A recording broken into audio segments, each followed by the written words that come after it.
Hello friends, எல்லாருக்கும் வணக்கம். Welcome back to Mansatti. இன்றைக்கி நம்ம இந்த வீடியோவில் இட்லி, தோசை, சப்பாத்திக்கு செம்மையான ஒரு சைடிஷ் ரெசிபி தாங்க பார்க்க போகிறோம்.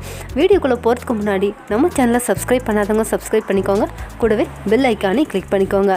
வாங்க வீடியோக்குள்ளே போகலாம். இந்த ரெசிபிக்கு தேவையான இன்க்ரீடியன்ஸ் ஒரு தடவை பார்த்துடலாம். இன்றைக்கி நம்ம தக்காளி தொக்கு தாங்க பண்ண போகிறோம். அதுக்கு இன்றைக்கி நான் ஒரு 4 தக்காளி எடுத்திருக்கேன். அது எல்லாத்தையுமே நல்லா தூளாக கட் பண்ணி கையாலேயே மசிச்சு எடுத்து வச்சுருக்கேன். நீங்கள் உங்கள் தேவைக்கு ஏற்ற மாதிரி தக்காளி எடுத்துக்கோங்க.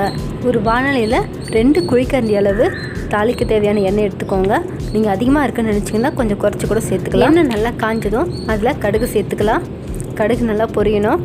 இந்த சைடிஷ்க்கு எப்போவுமே எண்ணெய் கொஞ்சம் ஜாஸ்தி இருந்தால் தாங்க நல்லாயிருக்கும். சீக்கிரமாக கெட்டு போகாது. ஒரு வாரம் வரைக்கும் நம்ம வச்சு யூஸ் பண்ண முடியும். கடுகு நல்லா பொரிஞ்சிடுச்சு. இப்போ நம்ம மசிச்சு வச்ச தக்காளியை இதில் சேர்த்துக்கலாம். இதில் நம்ம தண்ணியெல்லாம் எதுவுமே சேர்க்க வேண்டிய தேவையில்லை. ஏன்னா தக்காளியில் இருக்கிற தண்ணியே கரெக்டாக இருக்கும்.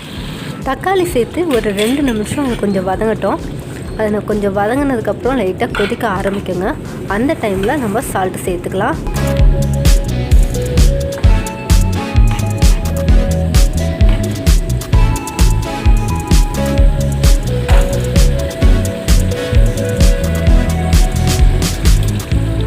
இப்போ பார்த்தீங்கன்னா லேசாக கொதிக்க ஆரம்பிக்குது.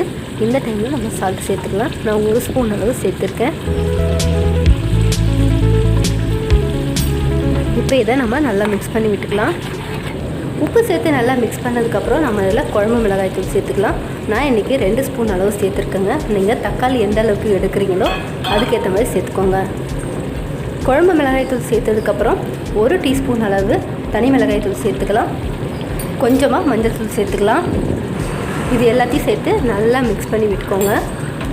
இது அப்படியே நல்லா கொதிக்கட்டும். இதில் இருக்கிற தண்ணியெல்லாம் வற்றி நல்லா சுண்ட வரணும். அது வரைக்கும் நல்லா கொதிச்சுக்கிட்டே இருக்கட்டும். கை விடாமல் கறி விட்டுக்கிட்டே இருக்கணும். இந்த தொக்கு ரெடியாக மொத்தமே ஒரு 10 நிமிஷம் தாங்க ஆகும். அதனால நம்ம சீக்கிரமாகவே செஞ்சிடலாம்.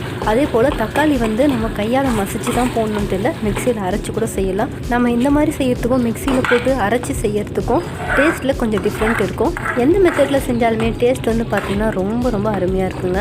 நம்ம ஒரு லாங் ட்ராவல் போகிறோம், இல்லை ஃபேமிலியோட ட்ரிப் போகிறோம் அப்படின்னா கூட இந்த மாதிரி அதிகமாக செஞ்சு எடுத்துட்டோம் அப்படின்னா வெளியில் கிடைக்கிற எந்த மாதிரி ஃபுட்டாக இருந்தாலும் அது கூட நம்ம மேட்ச் பண்ணி சாப்பிட்டுக்கலாம். இட்லி, தோசை, பூரி, சப்பாத்தி, ஒயிட் ரைஸ்னு இது மாதிரி எல்லாத்துக்குமே நல்ல காம்பினேஷனாக இருக்கும். இதை செய்யறதும் ரொம்ப ரொம்ப ஈஸி, ரொம்ப டேஸ்ட்டாகவும் இருக்கும். இந்த தொக்கு சீக்கிரமாக கெட்டு போகாது.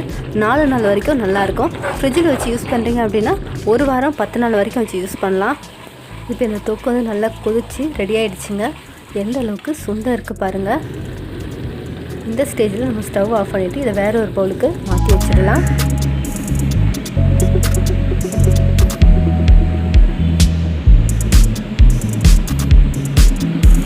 எந்த அளவுக்கு சூப்பராக இருக்குது பாருங்கள். சுட சுட இட்லி செஞ்சு அதில் கொஞ்சமாக இது மாதிரி தக்காளி தொக்கு வச்சு சாப்பிட்டோம் அப்படின்னா ரொம்ப ரொம்ப அட்டகாசமாக இருக்கும். இந்த ரெசிபியை நீங்களும் ட்ரை பண்ணி பாருங்கள். எப்படி இருந்ததுன்றது மறக்காமல் எங்களுக்கு கமெண்ட் செக்ஷனில் சொல்லுங்கள். இந்த வீடியோ உங்களுக்கு பிடிச்சிருந்தது அப்படின்னா இந்த வீடியோக்கு ஒரு லைக் போட்டுருங்க. அப்படியே உங்களோட ஃப்ரெண்ட்ஸுக்கும் ஷேர் பண்ணிவிடுங்க. மறக்காமல் நம்மளோட சேனலை சப்ஸ்கிரைப் பண்ணுங்கள். கூடவே பெல் ஐக்கானை கிளிக் பண்ணிடுங்க. தேங்க்ஸ் ஃபார் வாட்சிங்.